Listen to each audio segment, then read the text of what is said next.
ولی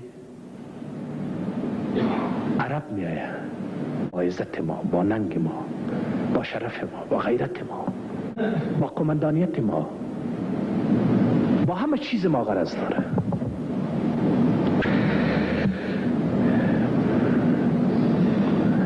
مرا یکی از قماندان ها هنوز قطعات شوروی نرفته بودن، یا قماندان برجسته بود، من میگیرم برایم خط روان کرد. من خطش پاسخ گفتم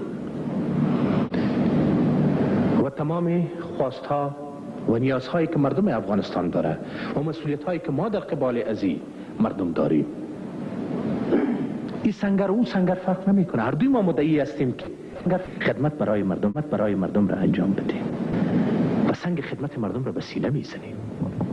پاسخ دادم برشان که اگر شوروی ها برآمدن و جایش دیگرها گرفتن، اگر در اینجا باز مشاور امریکایی آمد، اگر در اینجا باز وهابی های عربی آمد، اگر در اینجا باز جنرال های یا میجر های پاکستانی آمد، برای ما در خط نوشته کرد که در اون صورت باز ما افغان هستیم، تو افغانیت تا به اثبات برسان، باز ما هم افغانیت خود را به اثبات میرسانیم.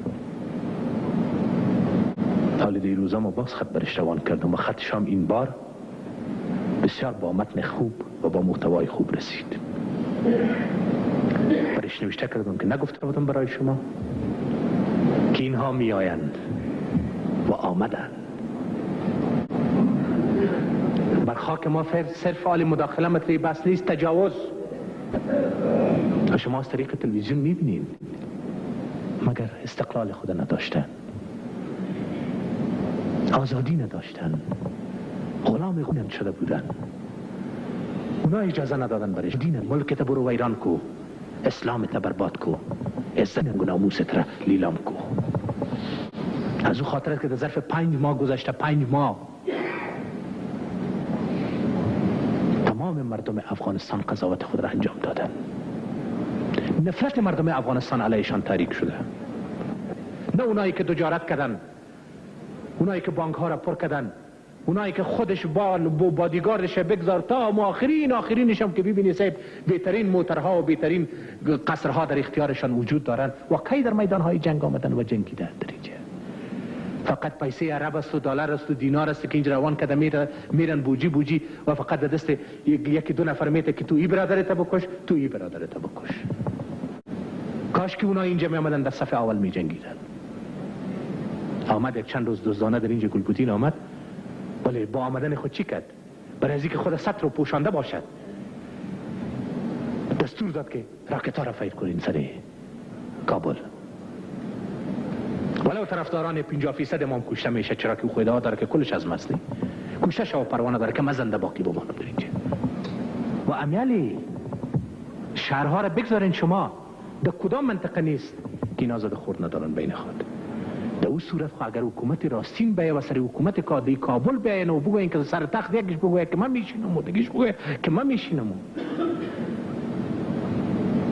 و اینجا برادر با برادر، دختر با مادر، فرزند با پدر، خانه با خانه، کوچه با کوچه جنگ شروع شود. شما با ما اجازه میدین که از افغانستان لبنان ثانی بسازم؟ حال خواهد اقل یک ثبات نسبی قرار داره. ما شما خود رکایی 5-3 ساعت 4 ساعت 6 تیم صحبت میکنیم به هم دیگر، دو خود سر بالا نخواد بکنیم. از او خاطر ما سوالت را کردیم که برادران عزیز و محترم ما بیاین کدورت ها را پس میکنیم، دشمنی ها را پس میکنیم. کی باشه کی نباشه این گپا نمیتونه مسائل را حل فصل بکنه. کنار رفتن ها نمیتونه مسائل را حل فصل بکنه، کنار آمدن ها میتونه مسائل را حل فصل بکنه. بیاین به هم آشتی بکنیم، بیاین به جای افتراق اتحاد ملی و وحدت ملی را ایجاد بکنیم. خداوند جل شانه او فرموده که واعتصموا بحبل الله جمیعا ولا تفرقوا. بیاین به یک ریسمان وحدت و اتحاد و اتفاق اسلامیت و خداوندی چنگ مندازیم، افغانی چنگ مندازیم، وطنی چنگ مندازیم. این کار انجام بدیم. ولی اونا ما میگن که